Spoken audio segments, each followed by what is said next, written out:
খাদ্য ঘাটতি পূরণের লক্ষ্যে বেশ কয়েক বছর ধরেই কিন্তু আউশ ধান চাষে কৃষকদের উৎসাহিত করে আসছে স্থানীয় কৃষি বিভাগ।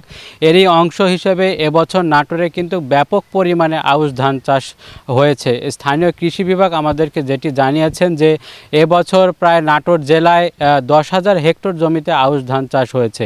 এর মধ্যে বিশেষ করে নাটোর সদর, সিংড়া, বোরাইগ্রাম, গুরুদাসপুর এই 4টি উপজেলায় কিন্তু বেশি পরিমাণে আউশ ধান চাষ হয়। এর মধ্যে কিন্তু সবচেয়ে বেশি ধান চাষ হয় সিংড়া উপজেলায়, অর্থাৎ চলনবিল অধ্যুষিত সিংড়া উপজেলায় প্রায় এবছর 4,000 হেক্টর জমিতে কিন্তু আউশ ধান চাষ হয়েছে। এবং কৃষি বিভাগ যেটি জানিয়েছেন যে এই আউশ ধান চাষে কৃষকদের কিন্তু এবছর বিনামূল্যে সার, বীজ সহ অন্যান্য যে উপকরণ রয়েছে সেগুলো কিন্তু তারা বিনামূল্যে সরবরাহ করেছেন কৃষকদের।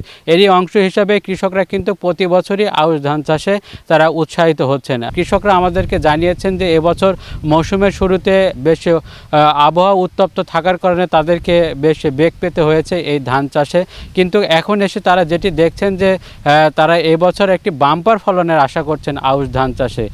এবং কৃষকরা যেটি বলছেন যে এবছর যে বিধান 48 এবং 98 রয়েছে, এসব জাতের উচ্চ ফলনশীল যে জাত রয়েছে সে জাতের ধান কিন্তু এবার তারা রোপণ করেছেন এবং এটি তারা বাম্পার ফলনের আশা করছেন এবং আর কয়েকদিন পরেই এসব ধান তারা ঘরে তুলবেন এবং বর্তমান দাম অনুযায়ী তারা এবছর আউশ চাষে লাভবান হবেন বলে আমাদেরকে জানিয়েছেন। তো এই ছিল নাটোর থেকে আউশ ধান চাষ নিয়ে আমার কাছে সবশেষ তথ্য। দেখছেন এখন কৃষি।